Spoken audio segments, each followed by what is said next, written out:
rebonsoir à tous. Je suis ravi de vous accueillir pour cette 9e édition et cette table ronde où nous avons un beau parterre d'intervenants. Je voudrais d'abord remercier l'IAE pour la logistique, Madame Génin qui a œuvré comme d'habitude donc à l'organisation, Margit, Louis Tourette donc, qui est notre caméraman et photographe, et puis surtout remercier tous les intervenants des ateliers de cet après-midi et aussi tous les intervenants de cette table ronde. Je ne vais pas tous citer votre nom, mais en tout cas, voilà, je suis vraiment ravi que vous ayez pu intervenir. Je vais passer la parole à Antonin Ricard qui va dire quelques mots. Et ensuite, donc, je passerai la parole à Elisabeth Milon, notre nouvelle présidente des FCG Provence, et Margit, avec qui j'ai travaillé. Merci. Donc, je ne vais pas réitérer les remerciements, mais je voulais juste vous dire un mot sur l'IAE.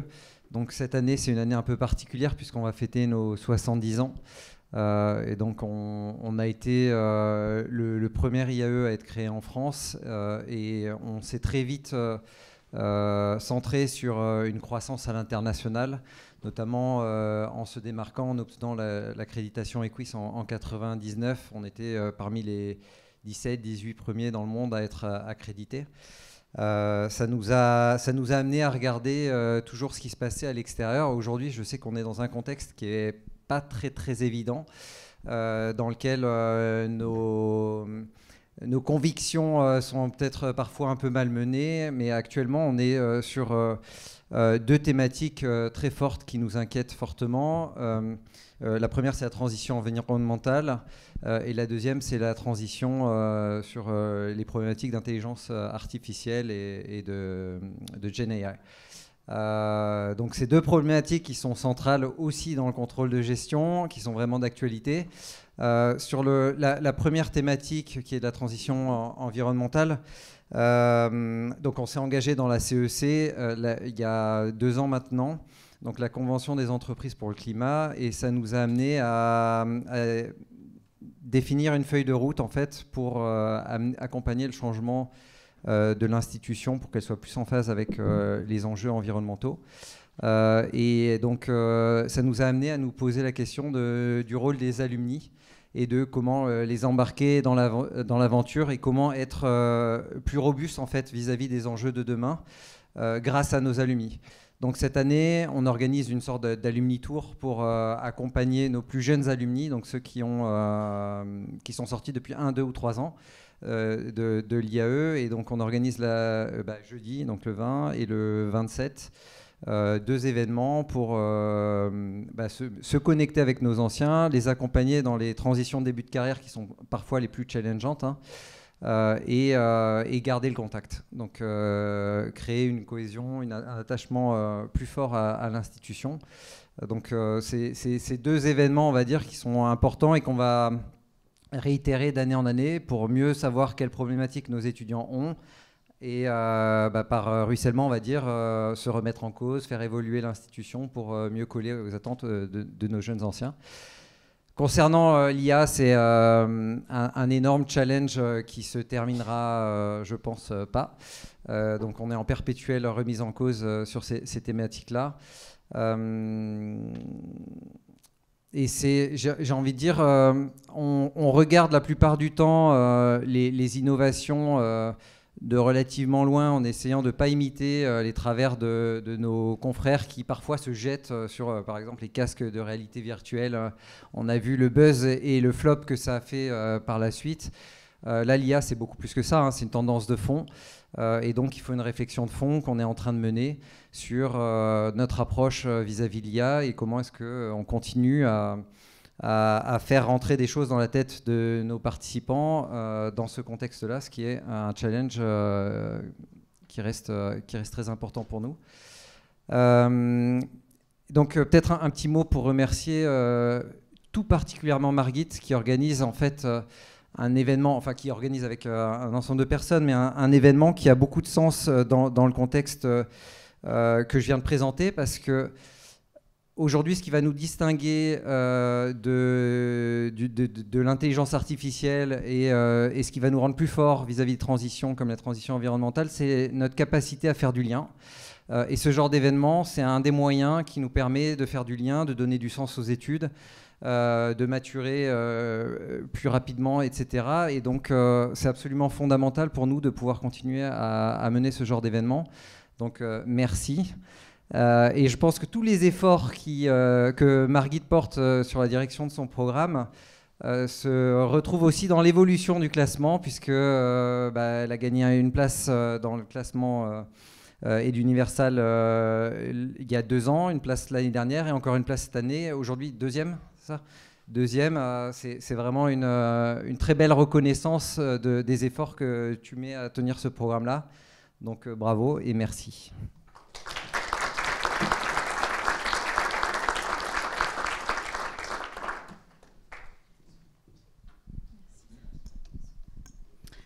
Bonjour, moi je suis Elisabeth Milon, je suis la nouvelle présidente de la DFCG Provence. Donc moi je tiens d'abord à remercier Jean-Hugues Tantal, Antoine Mussy et Margit Menzer pour l'organisation de cet événement, ainsi que tous les intervenants qui font de cette journée un événement incontournable. Sachant que c'est la 9e édition et nous comptons aujourd'hui 109 inscrits. Donc, ça veut dire que de plus en plus, ça devient un incontournable. Déjà, vous pouvez les applaudir. Hein. Bravo. Alors, la DFCG, notamment la DFCG Provence, c'est 160 membres, 3700 membres au niveau national. C'est un réseau d'échange et de partage. Actuellement, on a pas mal d'événements, des tables ouvertes. On a divers groupes qui créent des événements, tels que le groupe TAFTP, la DFCG au féminin, le club compétences et le groupe transformation digitale. C'est une occasion de se retrouver et de créer du lien. Et on n'oublie pas notre trophée qui aura lieu le 17 juin. C'est toujours un événement exceptionnel, dans un lieu exceptionnel. Cette année, ça sera à la Casa de Loz, où nous invitons tous nos adhérents. Et si vous n'êtes pas encore adhérent, je vous propose soit de venir me voir, soit de rencontrer un des membres du bureau lors du cocktail, pour qu'on vous indique les différents avantages que vous aurez en devenant membre de l'association. Voilà. Et sinon, je vais laisser le micro donc, maintenant à Grant Thornton pour la présentation de la table ouverte. Pardon. Ah, pardon. Je ne vais pas non plus réitérer les remerciements. Merci Elisabeth. Je suis très ravie d'organiser cette journée de rencontre en contrôle de gestion ici à l'IAE avec les étudiants du master et la DFCG Provence. C'est un partenariat qui existe depuis de très nombreuses années parce que la DFCG elle était déjà impliquée dans la création du master en année 2008. C'est la 9e fois que nous organisons cette journée ici à l'IAE. C'est un très bel événement et j'espère qu'il continue de nombreuses années. Le partenariat il a été formalisé par une convention également l'année dernière. Donc j'espère qu'on aura beaucoup d'années devant nous, de journées en contrôle de gestion, et j'espère de vous revoir l'année prochaine.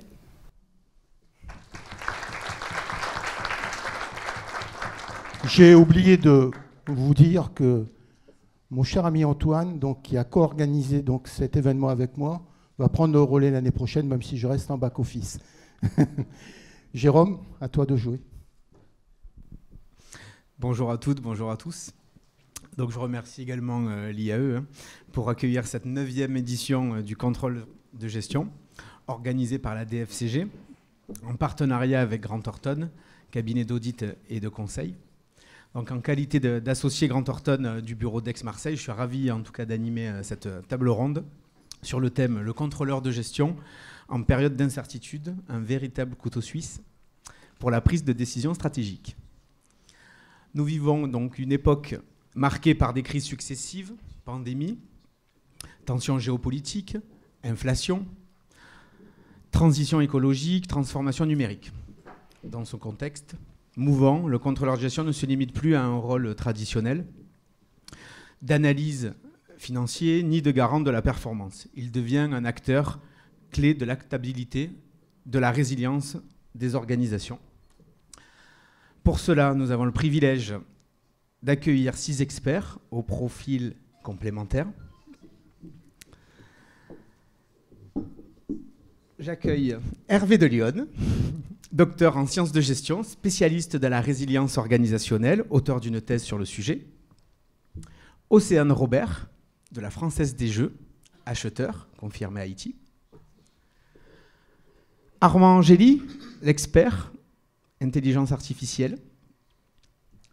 Jimmy Dubois, Grant Thornton, qui est notre expert en transformation durable, expert RSE.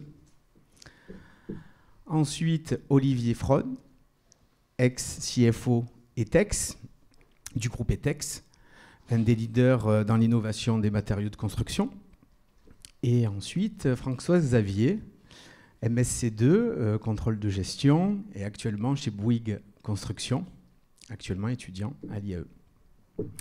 L'objectif de cette table ronde est de comprendre comment le contrôleur de gestion peut s'adapter à ces incertitudes et s'imposer comme un acteur central de la prise de décision stratégique. Nous allons pour cela explorer différents thèmes. Levier, donc la résilience, dans un premier temps, le pilotage des achats, la transition écologique et l'apport de l'intelligence artificielle. Et nous terminerons en analysant les compétences clés nécessaires pour un contrôleur de gestion en période d'incertitude. Pour une première partie, Hervé, donc vous êtes docteur en sciences de gestion, spécialiste en la matière sur la résistance organisationnelle. Donc la première question s'adresse à vous. Dans quelle structure intervenez-vous en qualité de spécialiste de la résilience organisationnelle? Alors aujourd'hui, moi j'ai créé...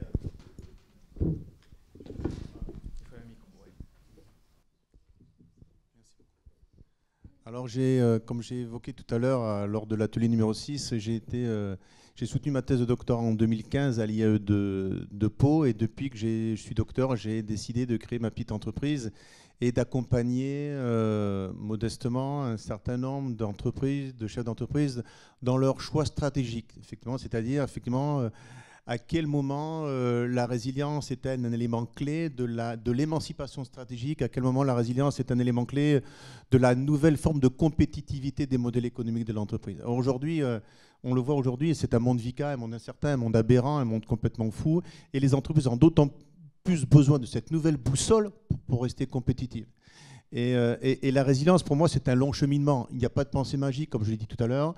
On n'est pas dans le développement personnel. Il n'y a pas de pensée magique. Il n'y a pas de magicien dans la résilience. La résilience, c'est avant tout un acte managérial. C'est un acte solidaire. Effectivement, on a besoin de l'ensemble des ressources internes de l'entreprise. On a besoin de la gestion des ressources humaines pour créer ce pouvoir de résilience. La résilience, elle n'émerge pas toute seule. C'est pas un mantra. C'est une application, c'est une solidarité de tous les jours. Et on le voit aujourd'hui quand il y a des entreprises qui sont en grande difficulté et quand vous comprenez pour quelles raisons elles sont dans les difficultés, c'est surtout des fois une défaillance managériale, une défaillance d'implication, de management, de proximité. Et je voulais juste revenir sur l'étymologie du mot résilience. Résilience, ça vient du latin resilire, qui veut dire bondir en avant, c'est-à-dire sortir d'une situation complexe. D'accord ? Et tout à l'heure, on a parlé de la culture managériale française versus culture managériale anglo-saxonne. Il faut savoir que la résilience fait partie de la stratégie des entreprises américaines depuis 1929.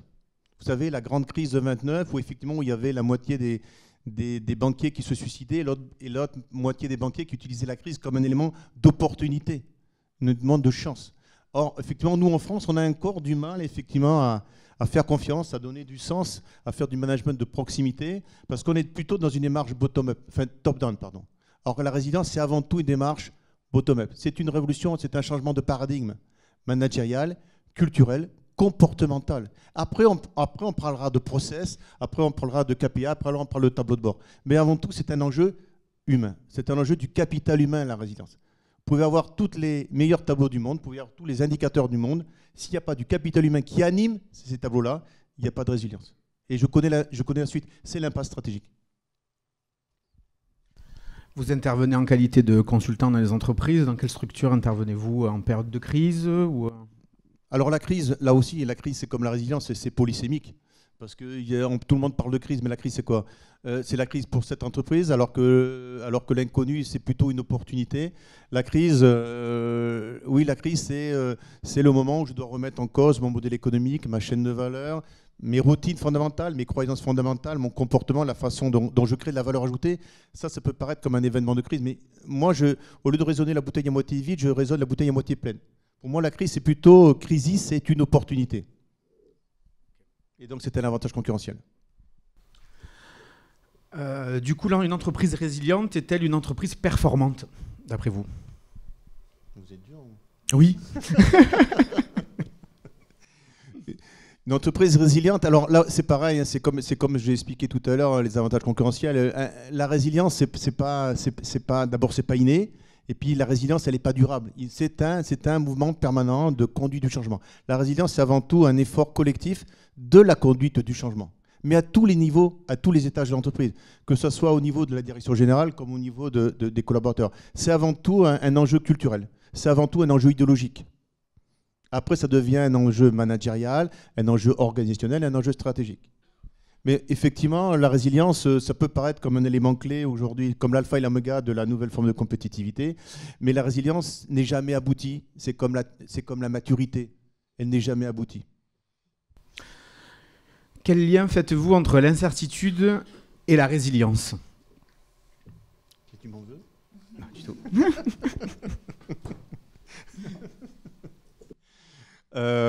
L'incertitude, en fait, l'incertitude, comme je l'ai dit tout à l'heure, l'incertitude, elle est devenue ordinaire. Aujourd'hui, dans les années 80-90, on parlait d'incertitude comme un effet, comme un événement, comme quelque chose de conjoncturel. Or, aujourd'hui, l'incertitude, elle est structurelle. Il faut apprendre à vivre avec, mais c'est pas grave. On a des gens intelligents, on a des gens qui vont sortir de l'IAE, qui vont piloter effectivement des nouvelles entreprises, on a de nouveaux managers. Effectivement, l'incertitude, c'est plutôt quelque chose de positif. Il ne faut pas avoir peur de l'incertitude. Il ne faut pas avoir peur de l'incertitude, sinon effectivement on va rester bloqué dans des entreprises silotées, on va rester bloqué dans des biais cognitifs, des biais d'interprétation, des biais d'ancrage, et effectivement on connaît où mène effectivement cette crainte, cette peur, cette frilosité. Au contraire, il faut aller de l'audace. Hein, aujourd'hui, on a des entrepreneurs qui sont extrêmement audacieux, effectivement, qui ont une gestion des risques, mais qui n'ont pas peur du risque. Vous avez vu la différence? Ils jouent une gestion du risque, mais ils n'ont pas peur du risque. Le risque fait partie de la vie, et forcément ça fait partie de la vie entrepreneuriale. Et donc de la vitalité entrepreneuriale, et donc de la résilience, et donc de la compétitivité. Absolument. Du coup, comment voyez-vous le rôle du contrôleur de gestion dans l'entreprise aujourd'hui? Très mal. Quel est votre regard? Non, mais pour moi, le contrôle de gestion, ça fait partie effectivement là aussi de ce changement de paradigme et culturel. Le contrôleur de gestion, je l'ai dit tout à l'heure, il fait partie de la chaîne de valeur de l'entreprise. Il fait partie de la chaîne de valeur de l'entreprise. D'accord? Il doit intégrer les CODIR. Il participe activement à la prise de décision, au pilotage. C'est un élément clé de la résilience des entreprises. C'est lui qui doit émanciper les tableaux de bord, c'est lui qui doit émanciper le pilotage d'entreprise. C'est quelqu'un qu'il faut le sortir de son silo. C'est quelqu'un qui est plus analytique, qui est systémique. Il fait partie de la performance systémique de l'entreprise. Donc forcément, il a un rôle aujourd'hui de plus en plus important à jouer. Il a un rôle crucial. C'est ce qu'on appelle d'ailleurs, on appelle ça en termes anglo-saxons, c'est un business partner aujourd'hui. C'est un véritable business partner. Merci Hervé. Du coup, à tous, c'est-à-dire dans vos domaines respectifs, quelles sont les principales sources d'incertitude que vous identifiez aujourd'hui? Si quelqu'un veut répondre à cette question.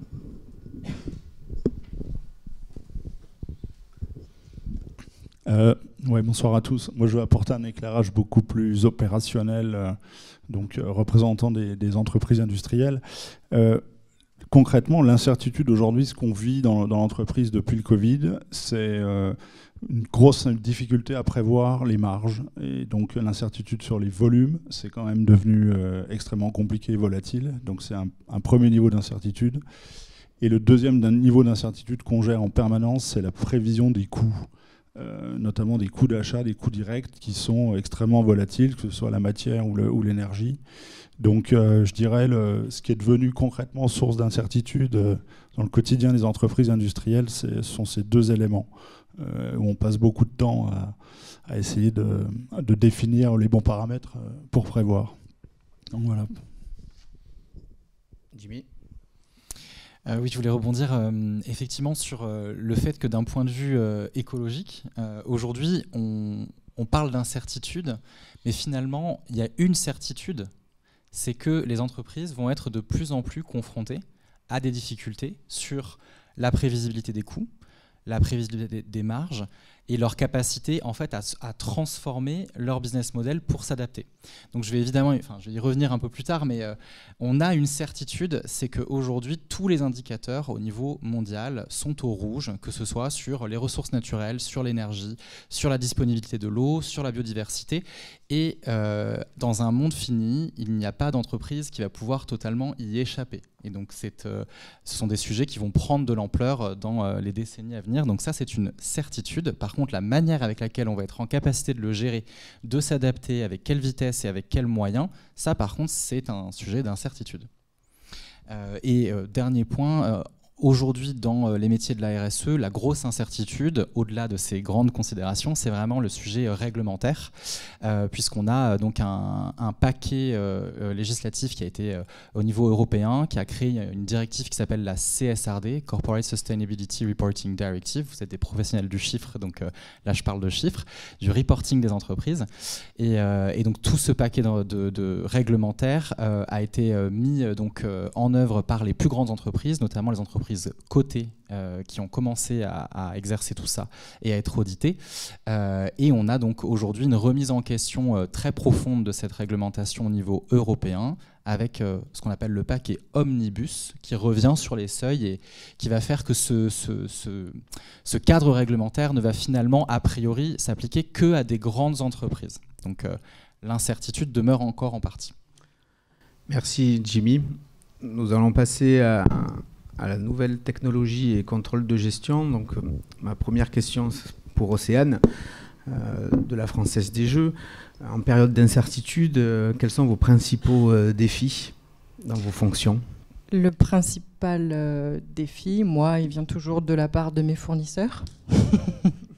C'est un peu ceux-là, c'est eux qui donnent le là. On est sur des technologies initialement et historiquement on-premise, donc installées chez nous, qu'on maîtrise avec des équipes formées. La mutation des marchés nous pousse vers la cloudification. Donc, concrètement, c'est du SaaS partout. Alors forcément, c'est très attractif financièrement parlant si on s'arrête au coût qui est affiché en première allure. Mais en réalité, il y a plein de coûts cachés, de coûts induits qu'on doit comparer. Donc il faut savoir de quoi on parle. Quand il y a des mutations, des transformations comme ça sur les marchés, oui, c'est très attractif. En effet, les métiers, c'est les premiers à vouloir être dans la cadence du mouvement pour justement sortir de leur modèle et être compétitif. Il y a plein de contributions pour développer une entreprise, justement, à changer. Mais il faut savoir de quoi on parle. Et en termes de coûts, justement, on a beaucoup parlé de TCO et de business case. C'est d'aller travailler avec des contrôleurs de gestion, justement, dans la mise en place d'outils d'aide à la décision et de s'appuyer sur eux aussi sur le contrôle et la mesure, l'interprétation des données. Le plus gros des défis pour moi, c'est le marché externe et ses mutations, et tout ce que ça implique. Donc il y a une véritable synergie entre le contrôleur de gestion et les achats. Complètement, oui. L'incertitude économique pousse souvent à des arbitrages budgétaires. Quels critères devraient guider un contrôleur de gestion pour trancher entre innovation technologique et maîtrise des coûts ? Elle n'est pas facile, celle-là. Pas facile. Non, parce que autant il y a des technologies, des outillages qui sont éprouvés, ou du moins qui peuvent se calquer un petit peu. On parle d'innovation en plus. Donc la faculté à faire un ROI, qui pour moi est la base de la prise de décision quand même. Si c'est pas rentable à la fin, pourquoi se lancer ? Mais quand on n'a rien pour éprouver, comment on prend la décision ? Je pense qu'on y va de manière progressive. On peut passer par tout plein de concepts, d'époque, du open book avec les fournisseurs, du développement, du co-développement.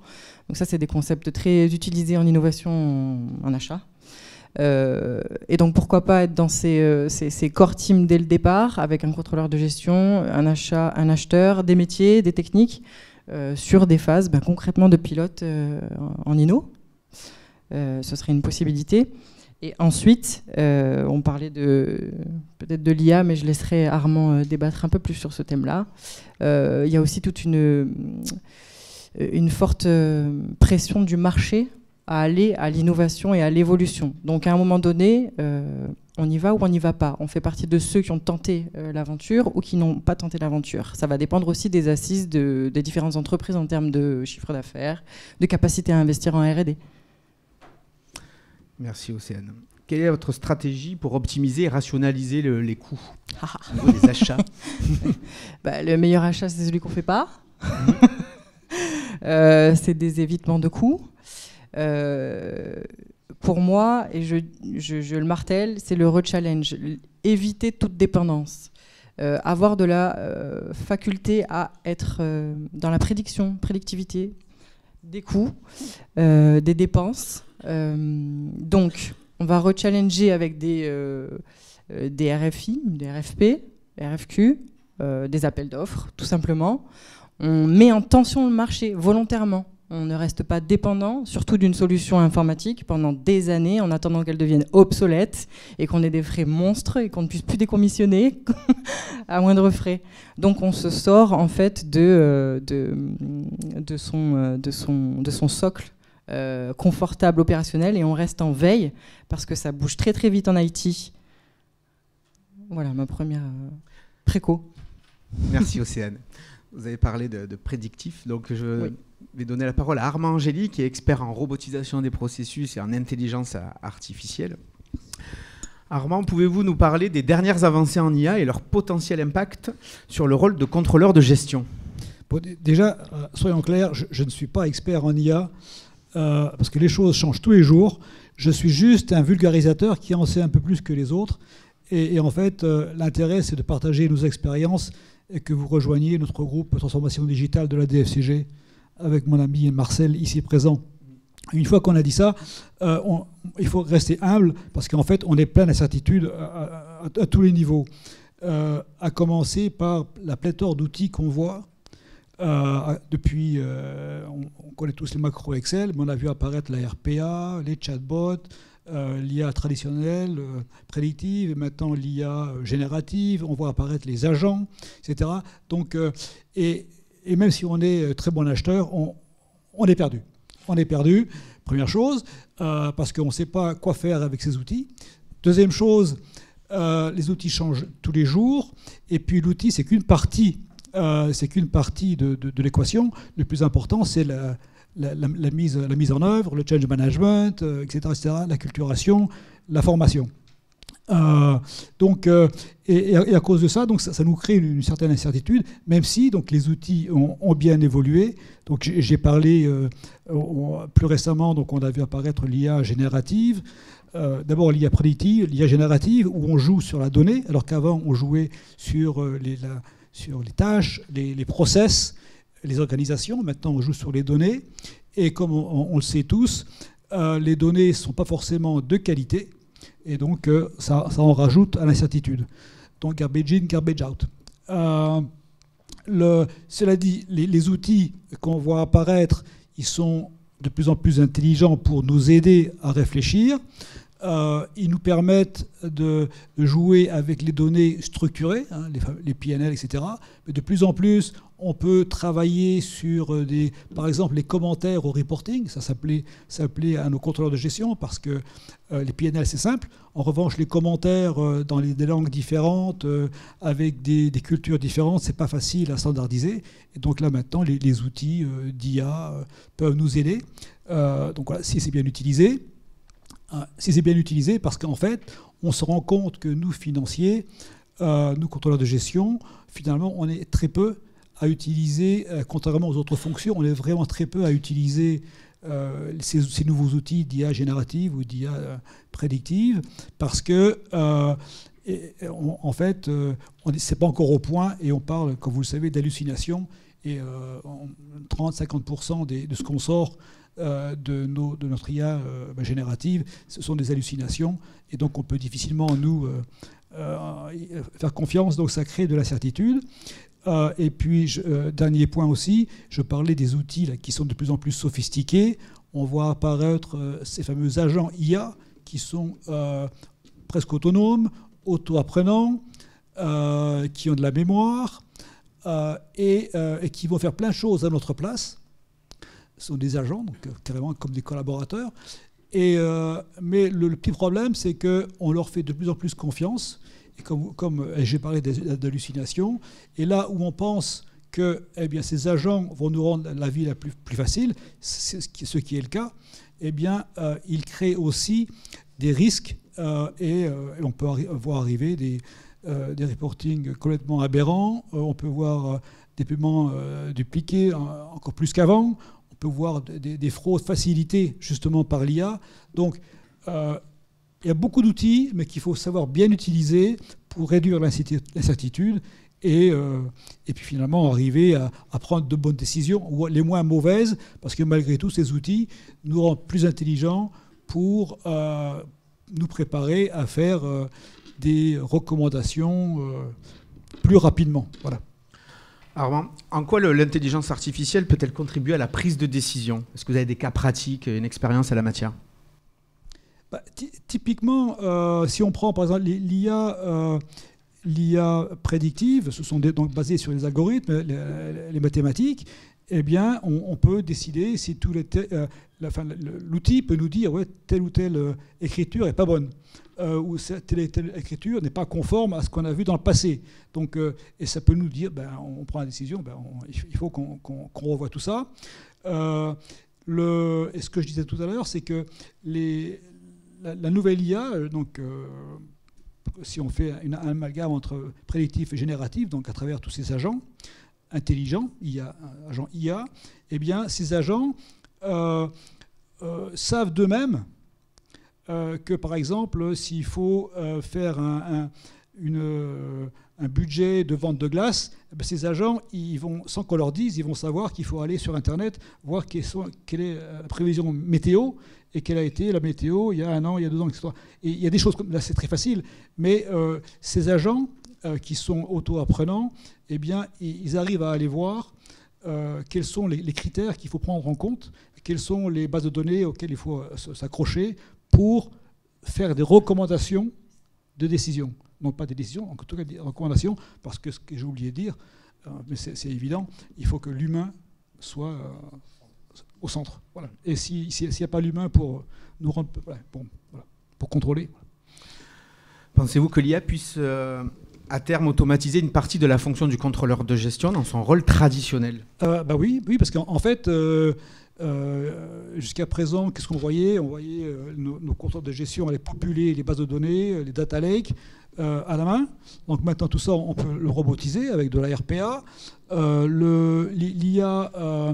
L'IA générative peut aller faire un premier niveau, grâce au NLP, un premier niveau de reporting, et ça nous permet de nous concentrer uniquement sur les analyses fines, prenant en compte à la fois le structuré et le non structuré. Donc on va être plus rapide dans nos décisions, en tout cas dans nos réflexions. Merci Armand. Souhaitez-vous, l'un d'entre vous, compléter sur les sujets un petit peu d'intelligence artificielle, ou quelles sont vos expériences en la matière? Peut-être Jimmy parce qu'il va y avoir la transition sur la durabilité. Alors pour le moment, l'intelligence artificielle n'est pas utilisée par les entreprises que j'ai pu côtoyer sur les sujets de durabilité, et pourtant il y a vraiment matière à aller chercher des informations sur toutes les bases de données disponibles d'un point de vue climat, stress hydrique, etc., pour justement analyser ces risques correctement et augmenter la prévisibilité des risques pour les entreprises. Donc il y aurait matière à travailler là-dessus. Et après, le seul point que je voulais mentionner, c'est que le développement de l'intelligence artificielle amène avec lui des grosses questions sur justement l'impact environnemental que cela va avoir, notamment les consommations astronomiques d'électricité que ça génère, les implantations de data centers, notamment qui parfois sont dans des zones de stress hydrique. C'est un vrai sujet quand on est justement sur les achats en lien avec les data centers. Donc voilà, ça va amener beaucoup de solutions, mais ça va amener aussi d'autres difficultés qu'il va falloir progressivement travailler. Merci Jimmy. Donc ça va être encore à toi. Je garde le micro. Donc tu es consultant en transformation durable, donc un spécialiste sur le sujet. Donc voilà, quel est l'apport pour toi? Quelle est l'interaction avec les contrôleurs de gestion sur tes missions d'accompagnement. Alors j'interviens sur des missions d'accompagnement, mais aussi d'audit, et beaucoup d'audits dernièrement sur la première vague de la CSRD, donc sur des grandes entreprises. Donc moi j'ai eu l'occasion de voir des contrôleurs de gestion travailler à plusieurs niveaux sur des sujets de durabilité. Dans la CSRD, il y a un premier niveau qui va être ce qu'on appelle l'analyse de double matérialité. Alors c'est un mot très très barbare pour dire analyse de risque. Donc c'est une analyse que l'entreprise mène pour déterminer quels sont ses impacts, donc comment elle peut affecter ses parties prenantes ou l'environnement, et quels sont ses risques et opportunités. Donc quelles sont éventuellement les pertes financières, les effets financiers négatifs qu'elle peut avoir, ou bien au contraire les aspects positifs qu'elle peut aller travailler pour être compétitive. Donc ça c'est la base de la CSRD pour déterminer ce qui va être important et ce qui va devoir faire l'objet d'indicateurs et devoir être publié. Quand cette analyse-là elle est bien menée, normalement, on doit trouver des contrôleurs de gestion dans la méthodologie qui a été développée, puisque pour les risques et opportunités, il faut se fonder sur des scénarios et des hypothèses. Et donc, par exemple, le contrôleur de gestion peut apporter des infos sur combien coûterait un arrêt de production sur un site qui pourrait avoir un aléa climatique. Combien pourrait coûter une hausse du coût des matières premières quand on est dépendant d'une ressource naturelle qui va se raréfier. Combien pourrait coûter une perte d'un client stratégique quand on a un impact réputationnel sur un sujet environnemental ou sociétal. Voilà, donc il y a des exemples comme ça, ou les économies aussi, les économies qu'on peut générer en mettant sur la table des investissements, notamment d'économies d'énergie. Donc tout ça, le contrôleur de gestion a vraiment de l'information qui va être utilisée pour dire ça c'est important, ça l'est pas, et ça c'est un risque, ça ne l'est pas. Ensuite, sur la collecte des données en elles-mêmes, donc pour les entreprises qui sont déjà dans cette démarche-là, très concrètement, le contrôleur de gestion, il peut intervenir sur un certain nombre d'indicateurs. Pour vous donner quelques exemples, tout ce qui va être sur les sujets RH, donc les ratios de rémunération qui sont demandés par la réglementation, ratio de rémunération entre femmes et hommes, ratio de rémunération entre la plus élevée et la médiane. On va avoir des sujets comme les heures travaillées, qui sont au dénominateur d'un taux de fréquence des accidents du travail. On va avoir d'autres indicateurs comme les variations de stock pour des matières premières qui sont utilisées comme dans le jargon on va appeler ça des ressources entrantes, ou des données d'achat ou de vente qui sont utilisées comme des sous-jacents d'une partie du bilan des émissions de gaz à effet de serre, donc toutes les émissions qui sont indirectement importées par l'entreprise à travers ses ventes ou ses achats, et c'est vraiment des sujets sur lesquels le contrôleur de gestion peut travailler. Donc voilà un peu concrètement là où on voit des contrôleurs de gestion sur ces sujets-là. Pour les entreprises non assujetties à la CSRD, le contrôleur de gestion n'est donc pas assujetti par ces évolutions de fonctions? Alors si, donc on voit forcément que ça bouge beaucoup dans les grandes entreprises qui sont assujetties, mais je pense que le point le plus important qu'il faut avoir en tête, c'est que le reporting, c'est pas une fin en soi du tout. Cette réglementation, elle a été poussée pour que les entreprises finalement se saisissent des grands sujets de durabilité et commencent progressivement à intégrer ces sujets-là dans leur stratégie. Et donc, c'est pas parce que cette réglementation aujourd'hui elle est remise en question et qu'elle va finalement se concentrer principalement sur les grandes entreprises que ça va pas embarquer tout le monde. Et la première chose, c'est que les entreprises vont continuer à avancer en fait sur la RSE, et on le voit, tous nos clients, même ceux qui sont pas concernés par la CSRD, vont continuer à pousser ces démarches-là. Pourquoi ? Parce qu'il y a des parties prenantes. Il y a des parties prenantes, il y a les banques. Il y a les investisseurs qui intègrent de plus en plus de critères extra-financiers. Ça a beaucoup commencé sur les grandes entreprises, mais ça redescend progressivement sur toutes les entreprises. On va avoir les ETI, PME qui vont avoir des clients grands comptes qui, eux, sont très pressurisés et qui vont pousser des critères auprès des PME et des ETI. Donc, il va falloir avoir de la data pour prouver. On va avoir les assureurs. Alors les assureurs, pour le coup, le risque climatique en particulier, mais pas seulement, est tellement prégnant dans leurs prévisions que ça va vraiment pousser à ce que, même dans les ETI, les PME, il y ait de la modélisation et que les contrôleurs de gestion travaillent sur ces sujets. Donc voilà, les parties prenantes, ça va faire que les entreprises, ETI, PME vont continuer, et les contrôleurs de gestion, peut-être un peu en décalé par rapport aux grosses entreprises, mais vont être de plus en plus amenés à travailler sur ces données-là. Et puis, donc là, c'était les parties prenantes, mais il y a un deuxième point qui est super important, je pense, à avoir en tête. C'est les risques critiques pour le business. La RSE, c'est avant tout un sujet qu'il faut relier au business. Et je pense que le plus frappant, c'est de vous dire que le Forum mondial économique, qui n'est pas particulièrement connu pour être militant sur les sujets écologiques, a sorti un rapport sur les risques mondiaux qui pèsent sur l'économie en 2024 et a établi qu'à l'horizon 10 ans, les 5 plus gros risques, les 5 premiers risques sur l'économie mondiale sont tous liés à l'environnement. C'est le climat, c'est l'effondrement de la biodiversité, c'est la raréfaction des ressources, on peut penser aux métaux, aux terres rares, etc. C'est ce qui va peser le plus. C'est devant les impacts de la cybersécurité et de l'intelligence artificielle. À horizon 10 ans. 10 ans, c'est demain. Donc, dans tous les cas, on va avoir ces sujets en fait, qui vont prendre de l'ampleur, poussés par les parties prenantes ou poussés par la nécessité, parce que le business va s'en ressentir. Va s'en ressentir sur des aspects tout simplement de matières premières, de capacité à produire, etc. Et que ça va se faire de plus en plus intense. Voilà. Je reviendrai avec Hervé. Si on parle de résilience et risques climatiques, aujourd'hui, les entreprises vont être confrontées à ce type de risque. Comment aujourd'hui le décideur et le leader peuvent faire appel à vos services Ça, c'est, je rejoins un petit peu ce que tu disais. Effectivement, ce sont des grands défis. Hein. Des défis de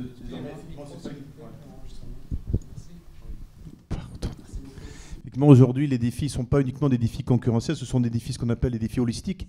Effectivement, aujourd'hui, l'approche, elle est globale, l'approche, elle est systémique. Effectivement, les enjeux de RSE, les enjeux environnementaux, les enjeux climatiques font partie aujourd'hui du tableau de bord de la compétitivité de l'entreprise. Bien sûr, on ne peut pas les exclure, même si on n'a pas, pour l'instant, on n'a pas beaucoup de réponses. On n'a pas beaucoup de solutions et encore moins d'alternatives. Donc, effectivement, aujourd'hui, si on doit faire preuve d'ingéniosité, d'intelligence humaine, d'accord, effectivement, qui vient compléter effectivement le tableau de bord de l'intelligence artificielle. Mais ce sont de gros défis. Mais pour l'instant, on essaie de s'adapter au mieux, effectivement, d'adapter nos modèles économiques, d'adapter nos chaînes de valeur, d'adapter nos choix stratégiques. Mais pour l'instant, on n'a pas de réponse parce que, comme ça vient d'être dit, on est dans l'incertitude complète. Mais l'incertitude, il ne faut pas avoir peur de l'incertitude. Et là, je rejoins les gens qui sont à côté de moi. C'est l'incertitude, c'est une opportunité. Donc, de toute façon, ça ne sert à rien d'avoir peur ou de ne pas y croire. De toute façon, c'est la réalité stratégique. C'est la réalité humaine, c'est la réalité environnementale, c'est la réalité écologique. Donc, il faut l'affronter et on va s'en sortir, bien sûr, avec de l'intelligence humaine et artificielle.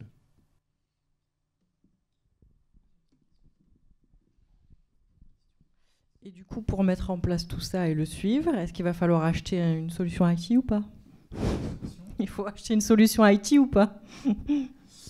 Alors, pour mettre en place du reporting extra-financier, c'est une conjonction de plein d'outils. Il y a des outils qui existent déjà, tous les outils SIRH, les SIHA. En fait, ce sont des données qu'on va chercher un peu partout. Et bien souvent, on ajoute une couche. Quand on n'a pas la donnée sur tous ces différents outils, on en ajoute une autre qui va être un outil de reporting extra-financier.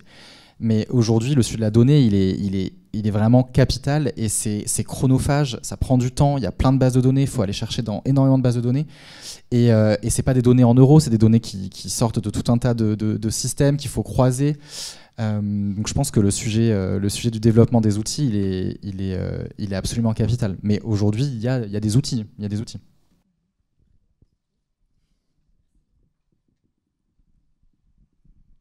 Oui, il y a des outils en tout cas pour formater le rapport sur la durabilité. Voilà. Après, d'autres outils pour avoir de l'extra-financier, bien évidemment. Merci Jimmy, en tout cas pour cet éclairage concernant la durabilité, les normes. Maintenant, on peut, en tout cas la partie 4, j'allais dire sur la partie plutôt contrôle de gestion, acteur du pilotage et de la performance financière.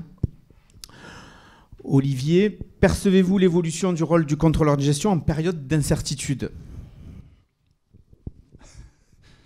Je l'avais pas celle-là. C'est la question piège. Le rôle de contrôleur de gestion, alors on a parlé beaucoup de choses, beaucoup de data, de compilation d'indicateurs et d'humains. En fait, le contrôleur de gestion, je pense qu'il ne faut pas que ce soit celui qui va s'enfermer dans des données, dans de la production de chiffres, parce que ce n'est pas forcément ce qu'on attend sur une direction d'entreprise. C'est celui qui va aider à améliorer la performance de l'entreprise, la performance financière. Donc le plus gros changement, et qui n'est pas pour dans 10 ans, hein, c'est maintenant et c'est déjà depuis quelques années, c'est la posture, le comportemental. Donc il y a des très grosses attentes dans les entreprises pour que le contrôleur de gestion il comprenne le métier qu'il contrôle, hein, que ce soit le commerce, la production au sens large, donc achat, production, supply ou les frais, les fonctions centrales. Donc l'intelligence artificielle, elle doit aider à cruncher les chiffres, à donner des chiffres, mais le contrôleur de gestion, c'est un acteur, c'est un copilote de la performance de la fonction. Donc le rôle qui est en train d'évoluer clairement, c'est de simplifier la compréhension de ce qui se passe dans l'entreprise, parce que si vous êtes sous des millions de données et que vous en sortez rien, ça n'apporte rien. Donc c'est synthétiser ce qui se passe en termes de performance commerciale, industrielle, logistique ou autre, mettre le doigt sur les sujets pour que les opérationnels travaillent sur des plans d'action qui vont améliorer cette performance. Et donc le contrôleur vient en appui. Donc il y a une nécessité de comprendre le métier, il y a une nécessité d'être aidant, de faciliter à la compréhension de la performance financière passée et future. Il y a un rôle de valorisation des plans d'action et ils ont un rôle de laisser l'opérationnel, commercial ou industriel, dans son rôle métier, qui fasse son boulot, quoi, hein, et pas que tout le monde commence à faire des tableaux dans tous les sens. Donc pour moi, elle est là la plus grande, le plus grand changement dans la posture du contrôle de gestion, du contrôleur en tout cas. Armand ? Juste un commentaire. Moi, je voudrais pas être à votre place, être contrôleur de gestion, ni d'ailleurs acheteur ou acheteuse, parce qu'il y a quelques années, on parlait de réduire la masse salariale, hein, de gérer la masse salariale. Après, on a parlé de performance, de ROI. Et maintenant, quand on se pose la question, quels sont les indicateurs pour les choix, par exemple, d'outils, on nous dit quoi ? Apporter de la valeur. Ça veut dire quoi ? Ça veut dire rien, tout dire et rien dire. Et en fait, c'est pas facile, parce que toi, tu sais ce que c'est que de la valeur ? Moi, j'ai une réponse simple, de financier. La valeur, c'est la trésorerie en banque. Hein, alors ça commence par le résultat, mais ça commence par l'optimisation des investissements. Enfin, ça continue par l'optimisation des investissements, du BFR, et tout ce qui fait le monde financier. Créer de la valeur, c'est dégager du cash.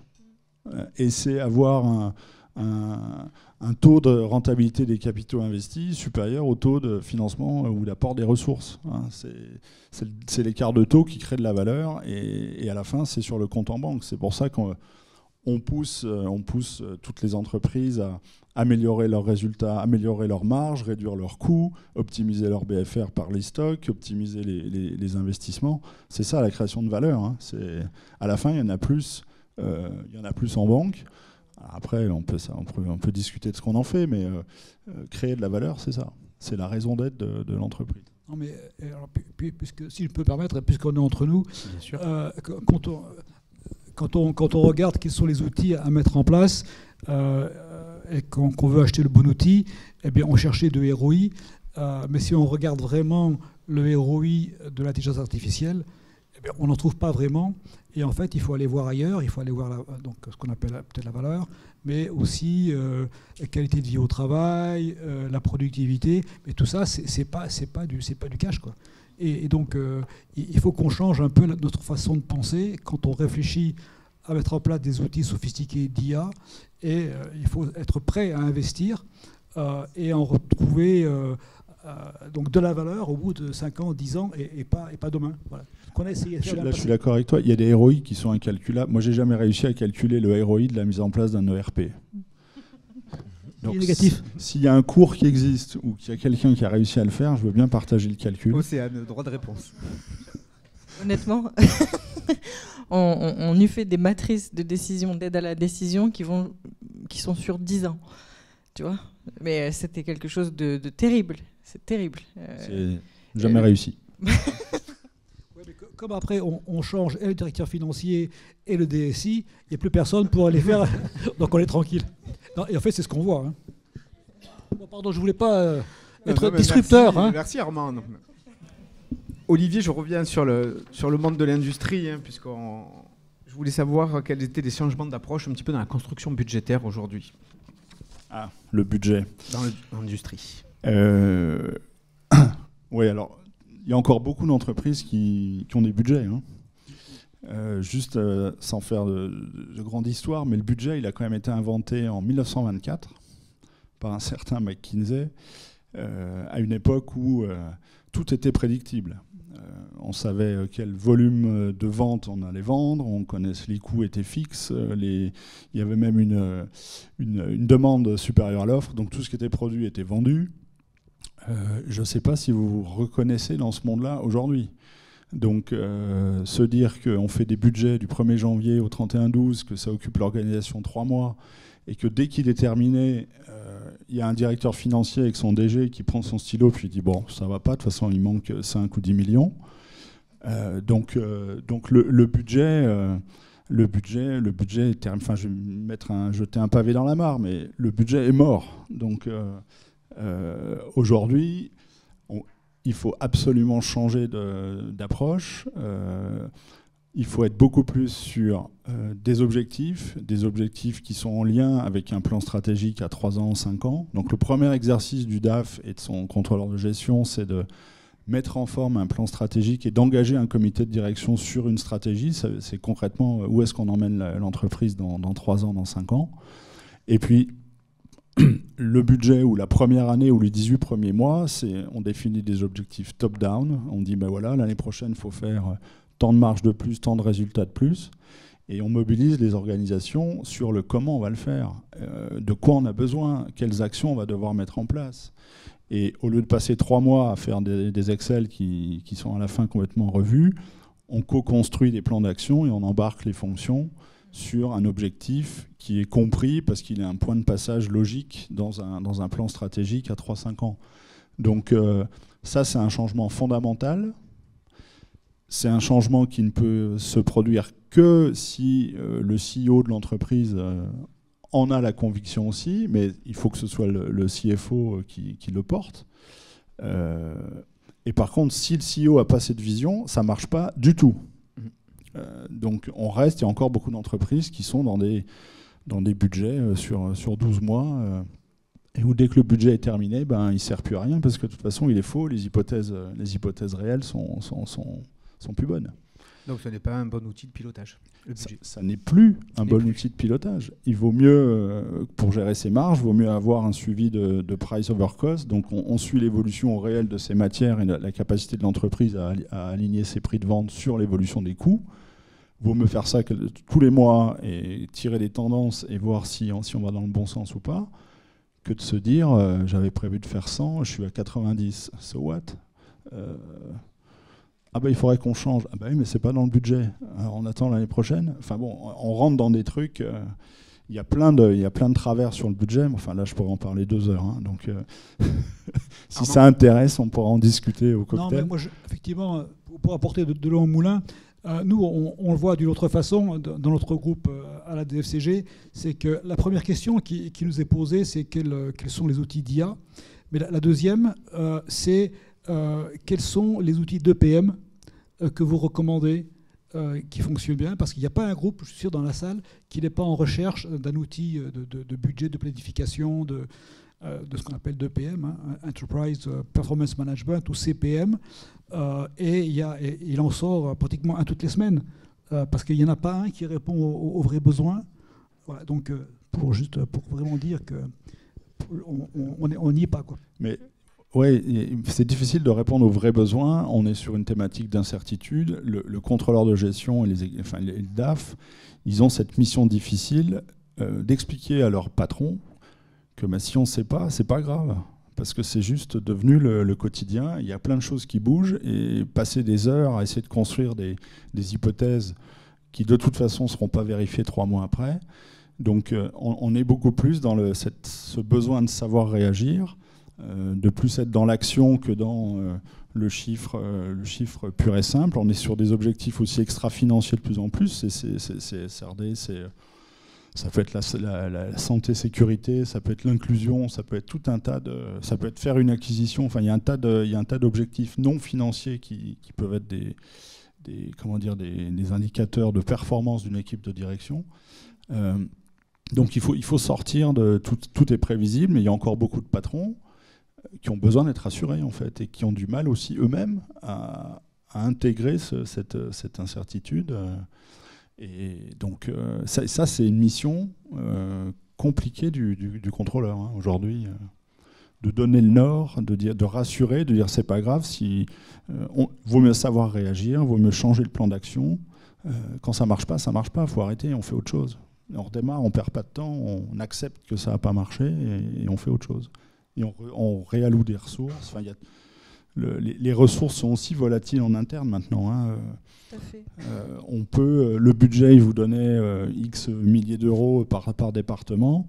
Mais quand vous en avez plus, ça peut être le budget tous les jours. C'est-à-dire dès qu'il y a un projet, il y a besoin de quoi? Il y a besoin de combien de personnes? De quoi de sous-traitance? De combien de moyens? De combien de CAPEX? On fait le business case sur un coin de table au moment où ça se présente. Et puis si le ROI est bon ou si ça correspond à la stratégie de la boîte, eh ben on y va. Et on n'a pas besoin de re-rentrer dans un process budgétaire. Mais ça, c'est des changements culturels extrêmement profonds et qu'on ne retrouve pas partout dans toutes les entreprises. Il existe des processus budgétaires juridiques aussi qui doivent être actés par le conseil d'administration aussi pour les associés. Donc, voilà. Mais j'ai bien compris, Olivier, qu'il y a le budget Moi, et il y a d'autres KPIs je suis dans le pilotage, plus de plans d'action, des objectifs à réaliser en fonction des différents scénarios. Océane, tu voulais ajouter quelque chose? Je voulais confirmer et dire que le danger, c'est le statisme. Il faut sans cesse se renouveler. Même pour les budgets qui sont récurrents et planifiés, on n'est pas à l'abri d'avoir des mouvements sur les marchés et de devoir décaisser des choses qui n'étaient pas prévues. Donc oui, être dans le mouvement. Pour avoir de l'impact sur la marge de l'entreprise, donc quelles sont les compétences clés du contrôleur de gestion de demain? C'est toujours à moi. Toujours, Olivier, oui. Tout à l'heure, j'ai insisté sur la partie interpersonnelle. Aujourd'hui, on avait mis les contrôleurs dans des cases un peu de techniciens, des gens qui sont dans la data, qui passent leur jour et leur nuit sur Excel. La technique, aujourd'hui, c'est maximum 50% du temps. Et le reste, c'est cette capacité humaine d'interface avec les fonctions, d'expliquer la stratégie de la boîte, d'expliquer où on va, pourquoi on y va et comment on y va, et d'aider à accompagner les fonctions à aller vers cette amélioration de performance. Donc c'est du savoir-être, c'est de l'empathie, c'est de l'écoute, c'est arriver à comprendre le métier. Aujourd'hui, moi, j'ai des contrôleurs de gestion qui, sur des fonctions commerciales, vont chez les clients. Il y a 10 ans, vous demandiez ça au directeur commercial, ils vont regarder avec des yeux ronds en disant mais c'est mon job. Mais non, le contrôleur, il doit être le business partner, ça veut dire qu'il est copilote de la performance de la fonction. Donc il faut qu'il comprenne la fonction aussi bien que le directeur commercial ou que le directeur industriel. Donc il faut se faire accepter, il ne faut pas être la personne qui parle que de chiffres et qui ne sort pas de son Excel. Et c'est des compétences interpersonnelles. Donc moi, dans les recrutements, la partie technique, ok, mais la partie humaine, c'est la plus importante. Et je pense que c'est ce qu'il faut vendre aujourd'hui, parce que les organisations s'appuient pas mal sur les financiers et les contrôleurs pour accompagner le changement, pour impulser des changements de cap. Donc ça, c'est important. Être aidant aussi. Il faut sortir du rôle donneur de leçons, comme ça a pu arriver. Tiens, t'es pas au budget, c'est pas bien. Hein. Souvent, le financier, c'était un peu celui qui mettait les claques ou qui distribuait les mauvais points. C'est fini. Il faut aider sa fonction. Il faut faire le travail de synthèse et d'analyse à sa place et lui dire voilà, il y a 2 sujets. Il y a un sujet chez tel client, il y a un sujet dans telle usine. Qu'est-ce qu'on fait? On pourrait peut-être faire solution A, solution B. Qu'est-ce que tu en penses? De quoi tu as besoin pour réussir, pour faire ça? Tu peux démarrer quand? Comment je peux t'aider? C'est ça le rôle du copilote de la performance. Et je pense que toute la partie technique et analytique, elle va être encore plus facilement produite par l'IA, par des systèmes où la data, on en aura. Mais qu'est-ce qu'on en fait et où est-ce qu'on emmène l'entreprise? C'est ça qu'on attend du contrôleur. Merci Olivier. François-Xavier, donc en tant que contrôleur de gestion dans le secteur du BTP, hein, oui, exactement. Chez Bouygues Construction, comment voyez-vous le rôle du contrôleur de gestion face à la crise, en particulier dans le secteur du BTP, et notamment pour faire face à la volatilité des prix, des coûts d'achat et la pénurie de main-d'œuvre? C'est vrai qu'aujourd'hui, le BTP il traverse une grande crise qui est assez importante. Et de par la flambée des coûts de matériaux, de par également la pénurie de main-d'œuvre qui est très peu qualifiée aujourd'hui. Et donc c'est vrai que le contrôleur de gestion, dans cette situation-là, je pense qu'avant tout, il doit avoir un peu ce côté d'anticiper ces problématiques-là. Et quand je parle d'anticiper, c'est aussi développer un peu son côté relationnel. C'est-à-dire de ne pas rester, comme on le disait aussi un peu, c'est-à-dire de ne pas rester derrière son ordinateur, être un expert d'Excel, mais surtout davantage d'avoir ce côté curiosité, développer cette curiosité donc, sur le chantier, c'est-à-dire d'aller voir le conducteur travaux, mais d'aller voir également aussi les compagnons sur le chantier, parce que c'est cette démarche-là qui va faire qu'on va pouvoir trouver la solution et trouver vraiment les solutions à cette problématique-là. Et en plus, de par aussi la flambée des coûts des matériaux, des matières premières, je pense que c'est un peu un terme militaire que je vais utiliser, mais c'est aussi d'avoir une veille stratégique sur cette partie-là, parce qu'on sait qu'aujourd'hui, il y a des contextes géopolitiques qui font qu'il y a une augmentation de ces coûts-là. Et je pense que cette anticipation, elle vient aussi de cette veille stratégique, d'anticiper et de prévoir bien sûr cette évolution des coûts et toujours développer ce côté relationnel qui est très important pour le contrôleur de gestion et ne plus rester derrière l'ordinateur à veiller les chiffres et à regarder les écarts. Voilà. Merci François-Xavier. En quoi le contrôleur de gestion est-il un acteur clé du pilotage de la performance financière en période d'incertitude ? C'est vrai qu'en période d'incertitude, déjà dans le BTP, c'est tous les jours l'incertitude. Voilà, parce que c'est clair qu'il y a beaucoup de facteurs qui rentrent en jeu. On a parlé des risques environnementaux. Aujourd'hui, c'est une des thématiques qui sont vraiment traitées sur les chantiers, parce qu'aujourd'hui, quand il y a des fortes chaleurs, à un certain moment, on arrête le chantier. Si on arrête le chantier, la journée, c'est une perte d'argent, c'est problématique. Donc c'est aussi des choses qu'on anticipe, qu'on essaye de prévoir aussi quand on réalise, des chantiers, ou quand on va discuter aussi avec les architectes, etc., avec la maîtrise d'œuvre. C'est ces thématiques-là qu'on va parler. Mais non seulement aussi, je pense qu'en plus de cette anticipation, le principe du contrôleur de gestion, c'est qu'il a aussi il doit avoir, je pense aussi, cette faculté de pouvoir avoir cette double analyse, c'est-à-dire de pouvoir expliquer à la direction la situation, donner les plans stratégiques et le fil conducteur à suivre, selon lui, mais aussi également d'avoir ce discours envers le côté opérationnel, que ce soit avec les achats, que ce soit avec la partie technique et même avec la partie du chef de chantier, qui est vraiment la base dans le monde du BTP pour la construction. Et je pense que surtout, c'est toujours pareil, c'est de savoir cette gestion réactive qui est très importante. Et ne pas avoir peur, comme on l'a dit aussi, de l'incertitude. C'est une chose, aujourd'hui c'est comme ça, c'est la vie. Et il faut faire face à ça. Et donc je pense que c'est aussi par là que ça en devient un vrai acteur face à ces crises-là. Merci. Je m'adresse à Hervé. Quels seraient pour vous les conseils pratiques pour les contrôleurs de gestion afin qu'ils deviennent plus polyvalents, plus efficaces en période d'incertitude ? Si je peux me permettre, je vais faire une petite synthèse de tout ce qui a été dit avec force et intelligence stratégique, managériale, terrain. Soyons fous. Ouais, la tête. En fait, c'est le contrôleur de gestion, c'est comme le leadership génératif, c'est la tête, le cœur et les mains, quoi. Il est au milieu de la bataille, il n'est plus exclu de la bataille. C'est une partie prenante, c'est un business partner, c'est un partenaire d'affaires. Il fait partie du comité de direction, c'est un acteur clé aujourd'hui de la compétitivité, de la nouvelle forme de compétitivité. Et on a besoin de lui comme de toutes les autres forces de la chaîne de valeur de l'entreprise, parce qu'effectivement, tout bouge et l'incertitude ne doit pas faire peur. Tu as raison, forcément. De toute façon, qu'on ait peur ou pas, ça ne change rien. Elle sera toujours là.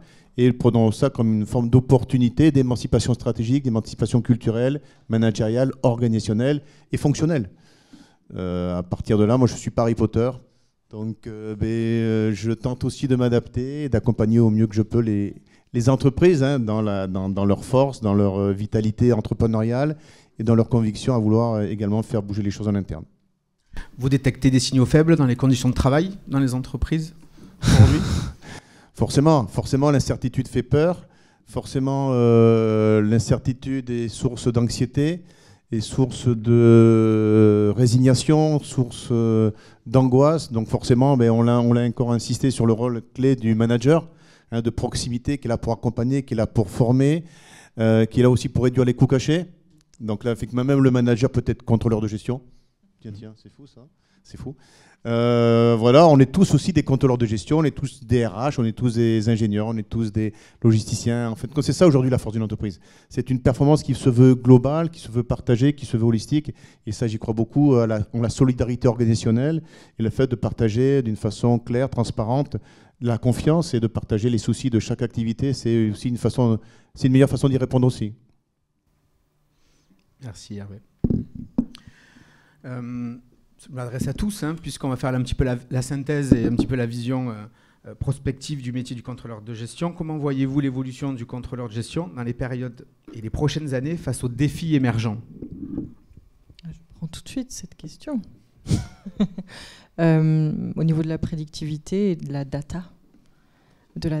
Parce que même si, moi qui suis au plus près du marché fournisseur, je bénéficie d'informations.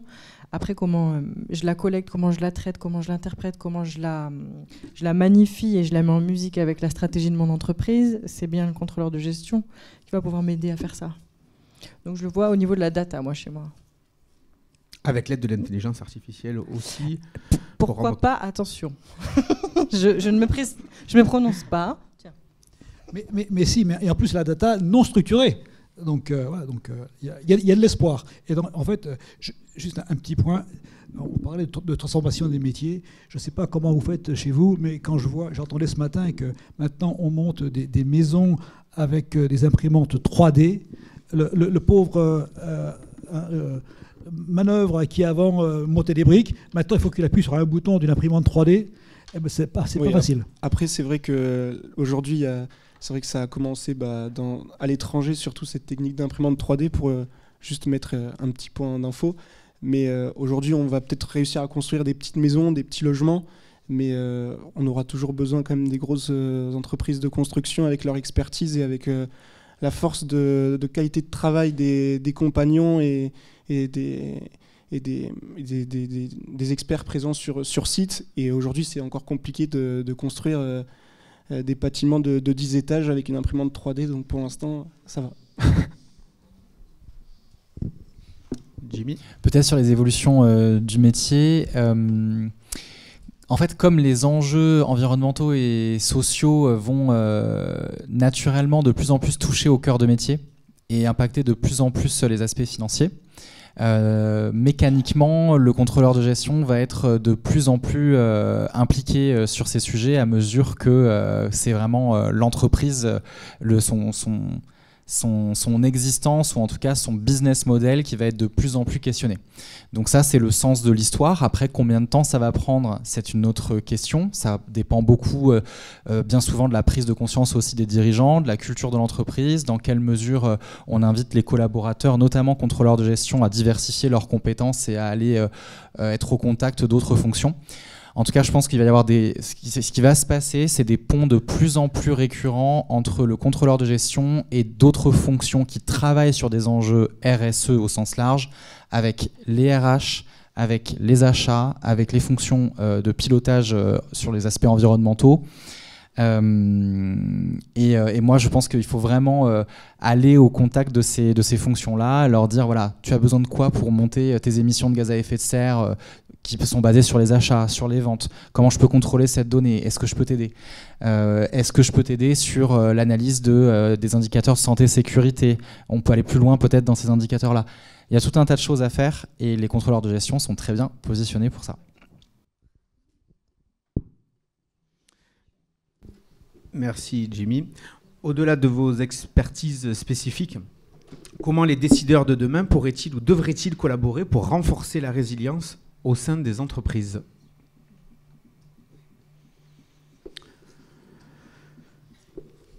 Plutôt Olivier. C'est quoi la question, il dit mon voisin. Augmenter la...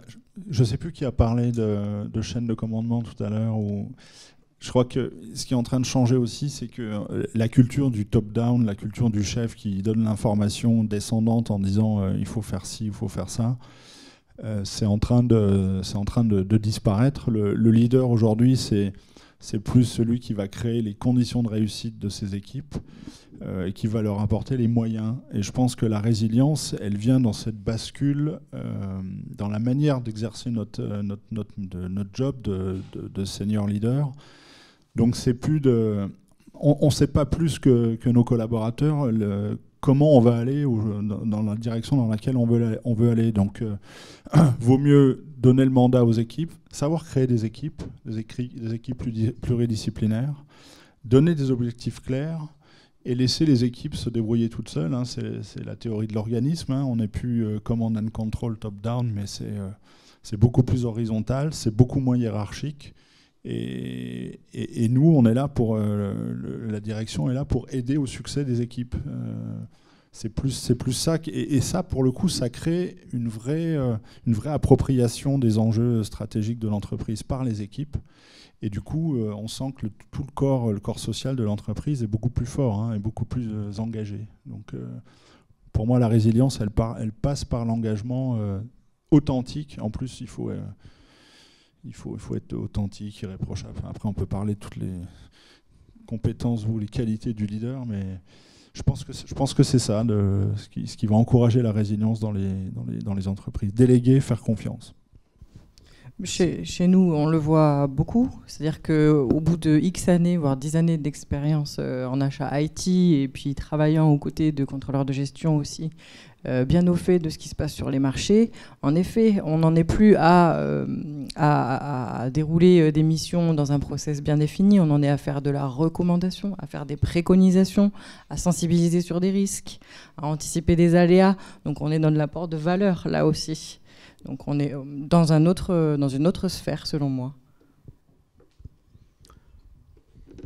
Juste une petite remarque. Il me semble que finalement, il y a une dualité quand même entre le court terme et le long terme dans tout ce qu'on est en train de dire. C'est finalement que le court terme, on a besoin de plus en plus d'agilité dans un petit peu tous les métiers. On a besoin de se réinventer, d'être rapide dans nos réactions face à une multitude de crises. Mais en même temps, il y a un besoin de long terme. Il y a un besoin de long terme quand on est dans une période d'incertitude et quand on sait que les nuages s'amoncellent sur différents sujets. Et donc, c'est un peu jouer entre ces deux aspects-là en termes de résilience. C'est particulièrement vrai sur les sujets RSE. Il faut aller développer une vision des risques de long terme. Il faut aller convaincre sur des enjeux de long terme à plus de 5 ans, donc au-delà de l'horizon habituel des plans stratégiques pour que l'entreprise se prépare. Et en même temps, dans la manière de réaliser les choses, être agile à court terme, et forcément, ça passe par tout un tas de compétences, dont celle des contrôleurs de gestion. Non, moi j'ai deux choses qui viennent en tête. C'est qu'en fait, la mise en place de tous ces outils, dont l'IA, finalement révolutionne les business models. Et donc, il ne faut plus penser à automatisation, robotisation, mais c'est vraiment une transformation de fond en comble et revoir le mode de fonctionnement de l'entreprise et des relations avec les clients, les fournisseurs, etc. Un deuxième point qui met en tête, c'est c'est bien de laisser faire les équipes. mais attention au contrôle. Nous, on peut le voir justement dans la mise en place d'outils un peu intelligents. On est passé de ce qu'on appelait le citizen developer, où on laissait faire les équipes dans les pays, dans les business units, à du contrôle centralisé, parce que sinon ça devient le CICOB, et on est plus efficace. Donc c'est bien de déléguer, mais il faut aussi avoir une petite dose de contrôle, si je peux me permettre. Bon, j'ai du cheveu gris, donc je peux encore. Bah, le contrôle, c'est le résultat, hein. S'il est atteint ou pas. Hervé, pas de point particulier? Avant de conclure la table ronde, est-ce qu'il y a des questions dans la salle? Bonsoir. Du coup, j'avais une question. C'est par rapport en fait au budget. Lorsque vous disiez que les budgets long terme entre guillemets, c'était plus, ça se faisait plus trop pour vous. Enfin, j'arrive pas. J'ai du mal à avoir cette idée de me dire que les budgets long terme, en fait, c'est moins efficace que par exemple un budget court terme. Enfin, est-ce que vous pouvez apporter un peu plus de...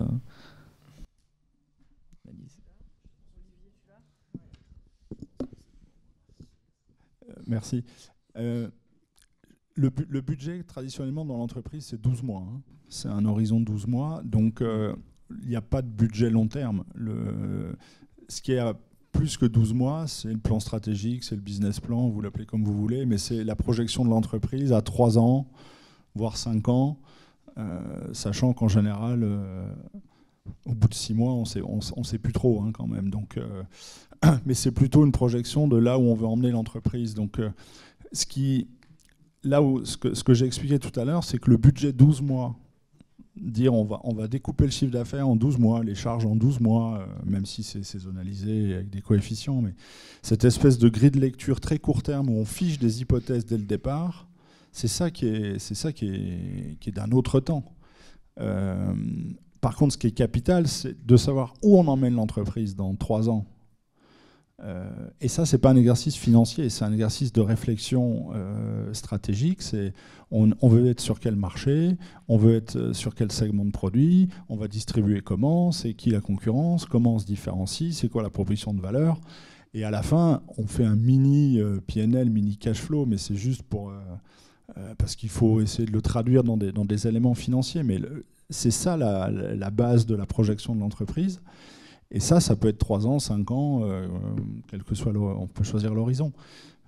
Moi, ce que je disais, c'est la lourdeur du processus budgétaire qui n'a comme objectif que de cadrer 12 mois sur une période calendaire, a montré beaucoup de limites. C'est juste ça répond à votre remarque ou pas? Oui, c'est bon, merci. D'accord.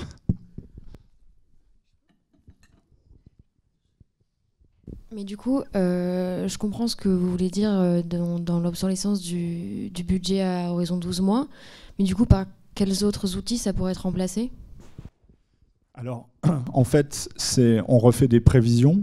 On fait ce qu'on appelle des rolling forecasts. On fait des prévisions beaucoup plus fréquentes à la fin de chaque trimestre. Mais on peut choisir l'horizon de prévision. On peut le faire sur 12 mois glissants. On peut le faire sur 18 mois, en fonction des éléments que vous avez.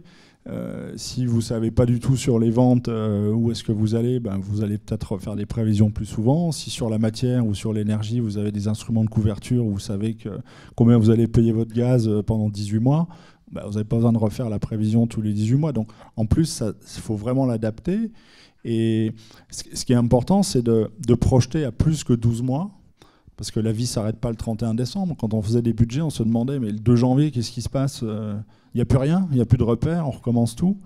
Donc, on est plutôt dans moins d'indicateurs et une remise à jour plus fréquente des prévisions sur la base de moyennes historiques, de 12 mois glissants, d'analyse de tendance historique, voir si on va dans la bonne direction. Alors, c'est un gros inconvénient, c'est qu'on perd en précision. On est moins précis parce que ça rassure tout le monde, y compris les dirigeants, y compris les patrons de service, d'avoir leur petite feuille Excel où ils savent exactement ce qu'ils doivent dépenser, les effectifs, quand est-ce qu'ils peuvent embaucher, quand est-ce qu'ils ont des jeunes étudiants de l'IAE qui arrivent en renfort, etc. Mais en période d'incertitude, être faussement précis, ça apporte rien. à part rassurer quelques-uns. Mais donc c'est pour ça qu'il y a beaucoup de boîtes qui n'ont pas basculé, parce que c'est anxiogène. Il y a tout un tas de sujets qu'il faut figer. Qu'est-ce qu'on fait des effectifs? Il faut se dire, on part des effectifs au 31-12 l'année d'avant, puis par défaut, il n'y a pas d'embauche. Pourquoi il y aurait des embauches? S'il y a des projets, ok, mais on le fait au cas par cas. Et on reconstruit l'allocation de ressources au cas par cas. C'est beaucoup plus dynamique, c'est beaucoup plus précis, ça permet de réagir à toutes les situations. Donc voilà, c'est pas qu'un outil qui remplace, c'est pas je mets le budget de côté, c'est là où c'est difficile, c'est que c'est un changement vraiment culturel dans le pilotage de la performance de l'entreprise. Merci. Alors je suis d'accord avec toi Olivier, quand tu dis le budget est mort. Mais que font les investisseurs et les organismes financiers? Ils te parlent toujours de budget sur 12 mois. Donc, et le business plan, finalement, c'est un super budget. La deuxième problématique, c'est quand tu parles de stratégie, quels sont les contrôleurs de gestion qui sont intégrés aujourd'hui dans un comité stratégique? Alors oui, là où tu as raison, c'est qu'il y a des besoins de communication externe. Mais on peut faire, je vous assure qu'à tous les niveaux de l'entreprise, que ce soit un pays, une BU, un groupe, on peut faire un bilan, un PNL, un cash, simplifié, sans avoir fait bosser l'organisation pendant 3 mois, jour et nuit. Par contre, il faut assumer ces chiffres. Et ce qui est difficile, c'est quand vous n'avez pas tout le détail, c'est pas forcément rassurant. Si vous êtes coté en bourse, que vous avez une réunion d'analystes et que vous devez expliquer pourquoi tout a varié et que vous n'avez pas forcément toutes les explications dans vos notes, c'est pas forcément facile. Mais donc il y a évidemment, et puis je pense que le cas que je cite, c'est un cas un peu extrême. Il faut avoir une certaine granularité, mais la granularité, elle peut s'arrêter au reporting financier qui est fait dans les groupes. Elle n'est pas obligée de descendre à des niveaux de détail comme on l'a tous connu. Après, la question du contrôleur, le contrôleur de gestion, il est pas forcément dans le plan stratégique. Il doit l'être. Mais pour l'être, il faut qu'il ait la bonne posture de compréhension du business. Il faut qu'il apporte quelque chose dans la réunion. Si c'est juste un gars qui pousse ou une femme qui pousse de l'Excel et des données, ça n'apporte rien. Parce que construire un plan stratégique, c'est justement organiser la discussion, la communication de l'équipe dirigeante pour arriver à faire notre petit PNL macro. Mais il faut les inviter. Et en plus, je veux dire, ça dépend que du DAF. Ça dépend des organisations. Donc c'est vrai que ça dépend de la maturité des organisations et des personnes en poste. Choisissez bien votre entreprise. Bonsoir. Je vais rebondir sur ce que disait monsieur. Moi, je suis responsable du contrôle de gestion dans une boîte sous LBO. Et justement, que ce soit c'est dans l'industriel, mais c'est dans le monde de la tech avant, j'ai vraiment remarqué une asymétrie dans la gouvernance d'entreprise qui, elle, se veut plus résiliente, plus capable de répondre aux changements, plus agile, pour reprendre un terme désuet un petit peu aujourd'hui. Mais les fonds d'investissement, eux, en période d'incertitude, ils deviennent extrêmement conservateurs. Ils vous demandent des budgets très précis. Plus les fonds sont gros, plus il vous faut du détail et vous ferez forcément 3-4 mois de procédure budgétaire, même si vous ne voulez pas de ce budget, juste pour répondre à cette demande. Donc quand on dit à quoi sert le budget aujourd'hui, quand vous voulez lever des fonds pour vous maintenir ou pour créer votre boîte, avoir des fonctionnements conservateurs dignes d'entreprises du milieu du XXe siècle, c'est ce qu'on vous demande. C'est tout le paradoxe. Et plus le contexte est incertain, plus on vous demande des précisions sur votre budget et des prévisions justes dans un contexte où vous n'êtes pas capable d'en fournir. Donc, je voulais avoir un peu votre avis sur cette dualité, entre guillemets. Mais vous avez tout dit quand vous avez dit plus c'est incertain, plus ils nous en demandent. Alors, ce que vous dites est très juste. Les LBO, moi j'ai été 6 ans sous LBO, en retournement, donc dans une phase de restructuration. J'avais des reportings partout, dans tous les sens. Et j'ai rencontré une boîte il n'y a pas longtemps aussi sous fonds d'investissement. Ils demandaient de faire des comptes de résultats à la semaine. Donc le DG, il me dit, tu sais, je ne sais pas faire ça. Mais je lui fais, mais personne ne sait faire. Et puis ça sert à quoi ? Les contrôleurs vont passer jour et nuit à faire. Mais l'information n'est même pas disponible. Comme vous faites tourner une paye tous les 6 jours, donc qu'est-ce qu'on fait ? On fait une fausse estimation mensuelle, puis on la coupe en 4, puis ça sert à rien. Et tout le boulot, c'est d'arriver devant le fonds d'investissement en lui disant alors au lieu de couper en 4, vous faites une semaine à 4,1, une semaine à 3,9, mais il faut rassurer le fonds. Mais ça sert à rien. Donc j'ai pas de solution. C'est juste rassurer les personnes qui ne sont pas rassurées. Moi, j'ai une solution. Je vais parler boutique. En fait, cette question, elle est très bonne. C'est pour ça qu'à la DFCG, on a un groupe très demandé qui s'appelle groupe Entreprise sous LBO. Et récemment, on vient de créer un autre groupe qui est un groupe restructuring, parce que ce sont des vraies problématiques et c'est pas simple pour nos petits collègues. Voilà, donc ça m'a donné l'opportunité de faire un peu de pub pour la boutique, mais c'est important. Je voudrais juste rajouter un commentaire parce que c'est une vraie réalité là, ce que vous dites. Et la difficulté du CFO sous LBO, c'est justement d'arriver à ce que le fonds ne fasse jamais ces demandes-là. Alors, il y a des situations où c'est quasiment impossible. Moi, j'ai connu du retournement où la boîte était énormément en perte, bouffait du cash, où là, je me suis fait auditer mon budget, moi. Une année, j'ai Price, il m'a audité, en audit externe, mon budget. J'avais jamais vu ça encore. Mais bon, c'était au moins un budget annuel. Mais donc il faut arriver à suffisamment... Et on revient sur les... Alors, on a parlé des compétences du contrôleur de gestion, mais le CFO, c'est pareil. Hein. C'est la même chose. C'est-à-dire que là, on n'est pas dans la technique. Hein. Vous n'êtes pas en train de faire un calcul de ROCE ou de BFR normatif. Hein. Il faut juste le gars que vous avez en face lui expliquer que ne t'inquiète pas, et pas comme ça, parce que ça ne marche pas. Mais il faut lui expliquer que c'est sous contrôle, que tout le monde est sur son plan d'action, que ça va délivrer, et puis il faut espérer que vous délivriez plus que ce que le plan il avait raconté. Et c'est la seule solution c'est une solution pour rassurer. Il faut rassurer. Mais j'ai pas la solution magique. Par contre, on apprend beaucoup, techniquement, sous LBO. Est-ce qu'il y a d'autres questions dans la salle ? Oui, je voudrais rebondir. En fait, on nous parlait effectivement de tech et d'industrie. Finalement, on a de la construction ici, on a du service ou du loisir en fait avec la Française des Jeux.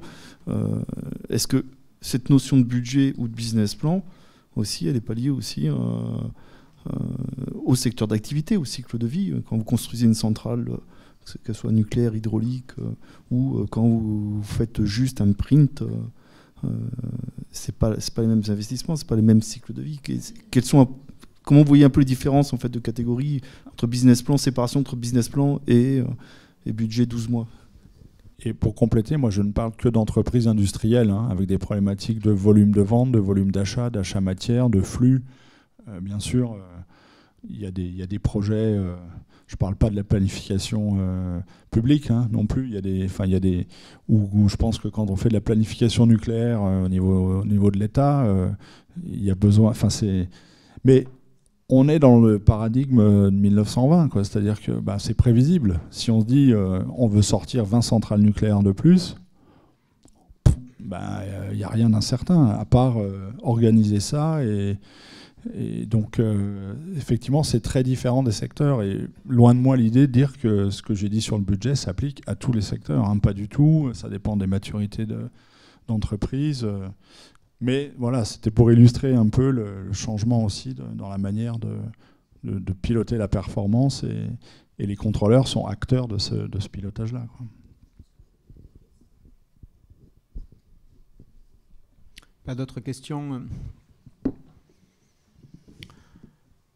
Merci à tous pour vos contributions, vos éclairages sur les différents sujets.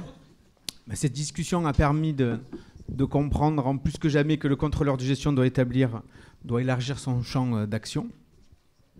Il est un acteur de la résilience organisationnelle, un partenaire des fonctions clés de l'entreprise, un pilote de la transition durable et un utilisateur averti des nouvelles technologies.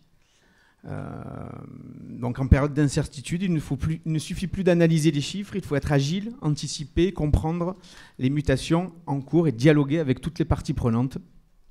En synthèse, merci pour votre contribution, pour votre présence. Voilà, nous allons clore la 9e journée de la DFCG et se donner rendez-vous de la DFCG et de l'IAE. Et de l'IAE, en partenariat avec Grant Thornton. Tout à fait. En tout cas, moi, je voulais tous vous remercier. François-Xavier, Olivier, Jimmy, Armand, Océane, Hervé et Jérôme pour cette belle table ronde et des sujets qui sont toujours d'actualité, même si on dit beyond budget, stratégie, on est encore très loin de cette réalité, même si certains grands groupes ont passé le cap. Hein. Je pense à Danone, Pernod Ricard, ils ne font plus de budget. Et c'est des grands, donc je ne sais pas comment ils s'organisent vis-à-vis de leurs fonds d'investissement et de leurs partenaires financiers. Il ne nous reste plus qu'à vous remercier aussi, le public, et vous donner rendez-vous donc au cocktail tout à côté, pour continuer.